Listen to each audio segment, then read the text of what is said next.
All right, aloha, Tulsi Kratz, Bernie Kratz, nobody Kratz, people who are just apolitical or maybe have given up on the two-party paradigm.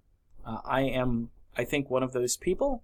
My name is Dave, and this is The Radical Independent, where I have just decided that I can be independent and radical all at the same time. On screen here, the bigger part of this screen is the beautiful Kim Iverson.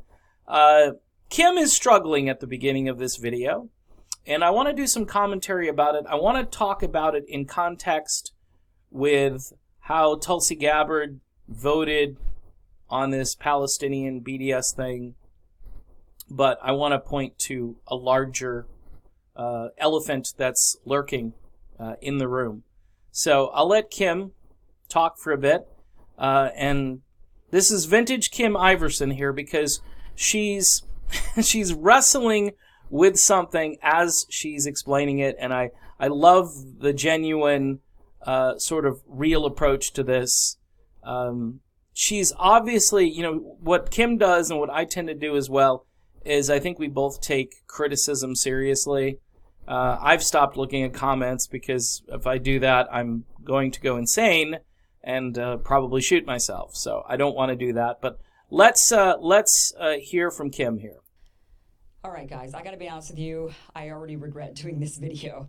I don't really want to do this topic because I feel like I'm walking on the plank to my death. I feel like no matter what I say, I'm not going to make a large group of people happy. I'm going to be upsetting people. And so I really don't want to do this. But here we are. It needs to be done because I did make a video on this very quickly a couple of days ago. I just was getting a lot of questions, people wanting to know why Tulsi Gabbard, Ro Khanna, and Ayanna Pressley would vote on House Resolution 246. They voted for it, which was a resolution that condemned the BDS movement.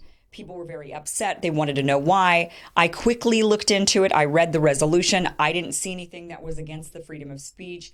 I then said, it has to do with a one-state, two-state solution. I didn't really know much about Israel and the Palestinian conflict. I hadn't really dived into that research of that.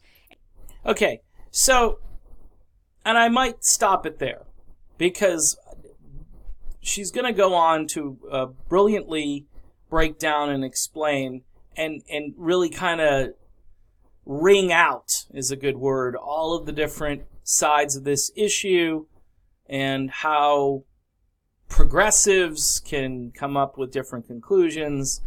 Tulsi Gabbard is probably going to be excoriated by some for voting against this, but she does a great job explaining. She does talk about free speech, which Kim, I guess, doesn't see as an issue. I'm not really going to pursue this too much as far as my own opinion on this. I do believe there should be a two-state solution. I believe a portion of Palestine is basically an open-air prison. I mean, conservatives, they won't even touch this. They won't even look at it. They just cheer for Israel. They don't care. They don't care about Palestine. They have put the Palestinians in with radical Islam and Hamas and all these different things as just blanket judgment, and that's it.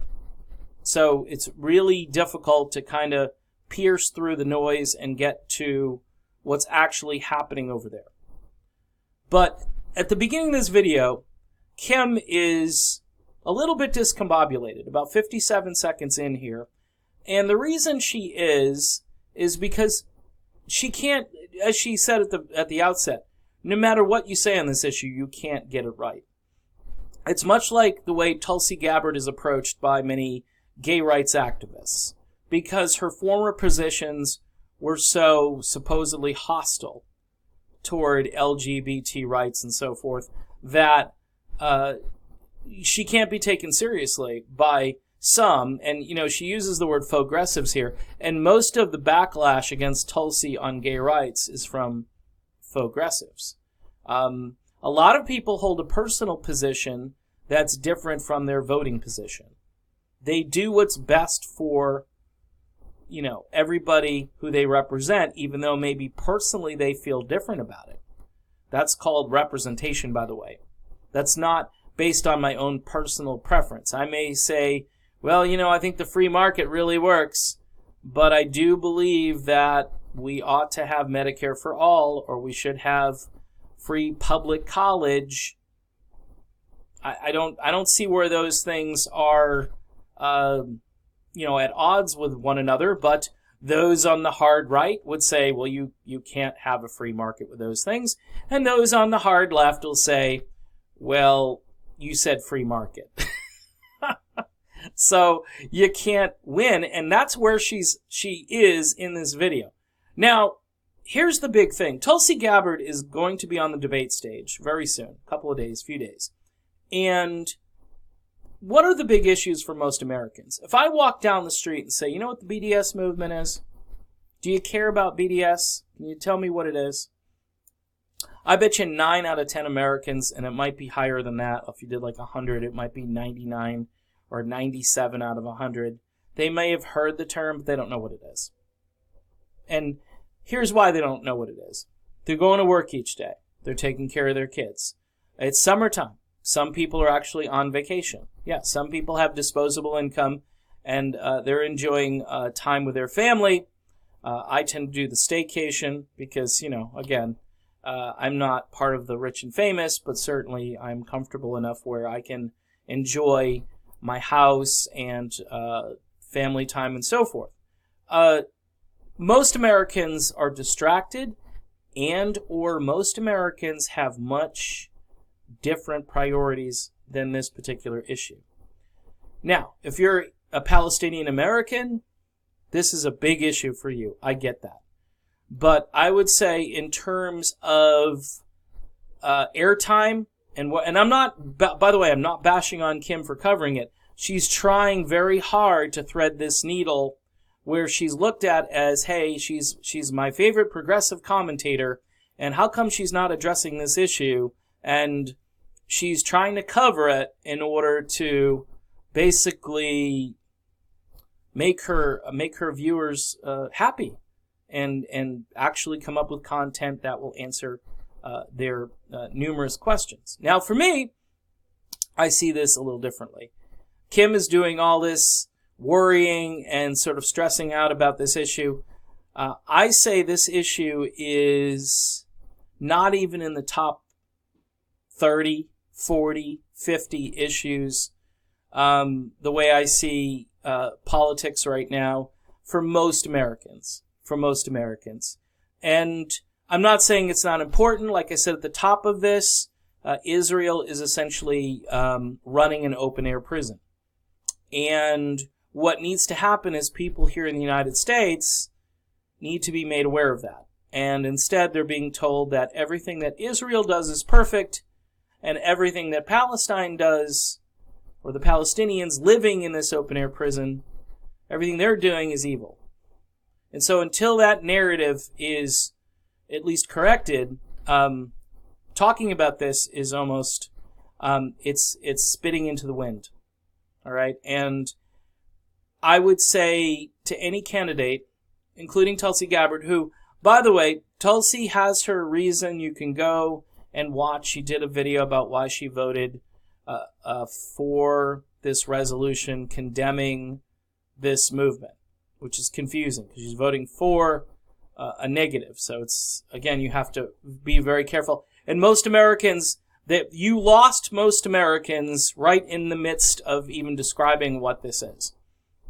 All right. And some Americans are going to say, oh, good, Israel's they've been taking care of the Palestinian people. You're going to hear all kinds of twisted things coming forth, and you're going to shake your head if you know what is actually truly going on. Kim Iverson is wrestling through this. Best thing that Tulsi Gabbard can do on this is stay above the fray. And her vote kind of does that.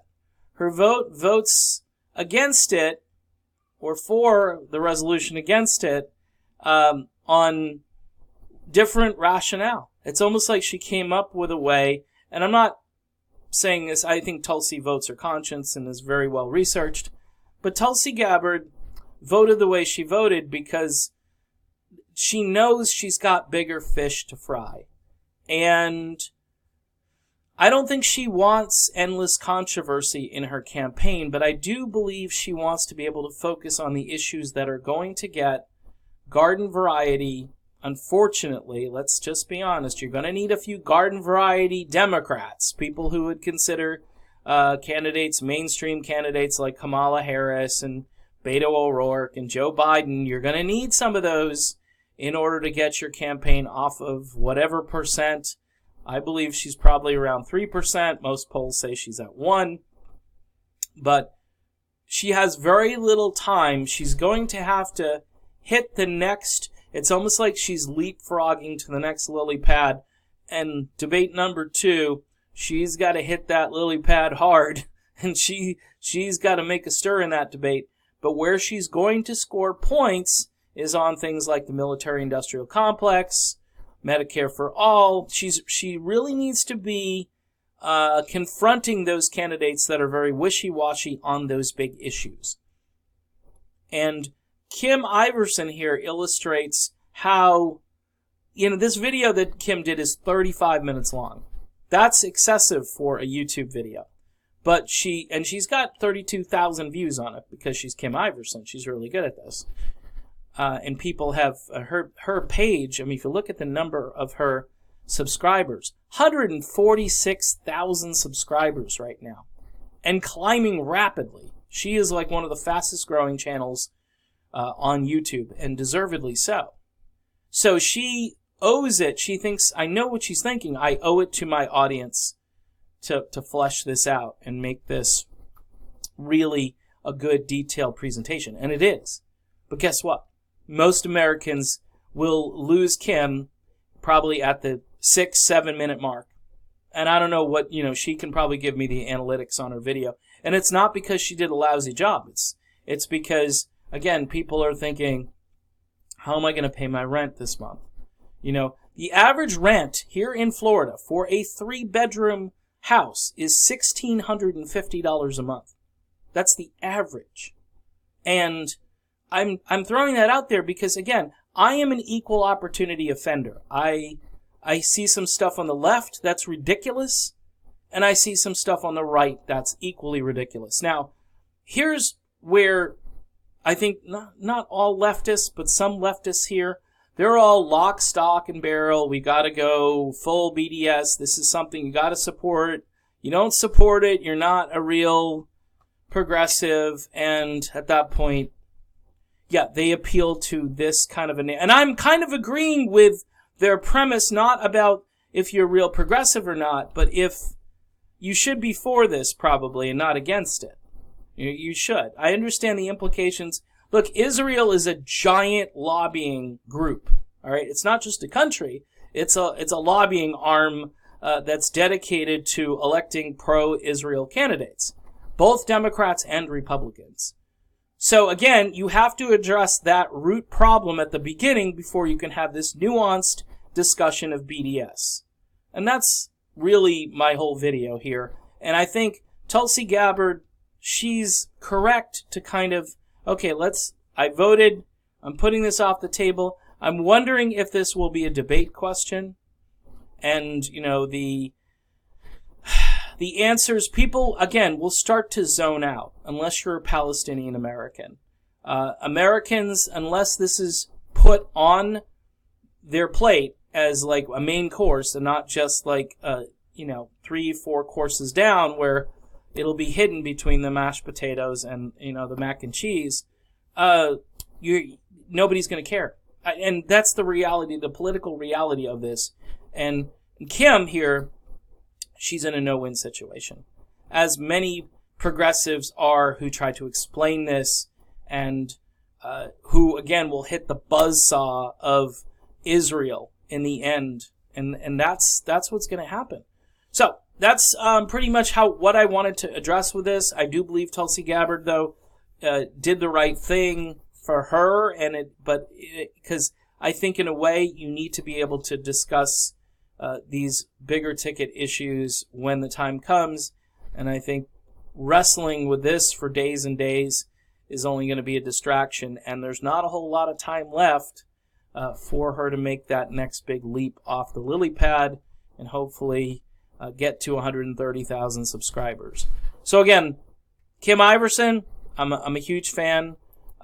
She is one of the best commentators really on YouTube right now because she's real. She wrestles with issues, and I'll tell you what, she's likable. And the other issue about Kim is she's not afraid to go against that progressive grain, which, you know, I met full on, and that's why I renamed my channel and became a little bit more, I guess, ambiguous in some ways, but it allows me to just be me and to freely comment. If I see something on the right that I think is good, I will say it, and things that I agree with, but I am a radical independent through and through. All right, done with this. Be back soon, and see you then.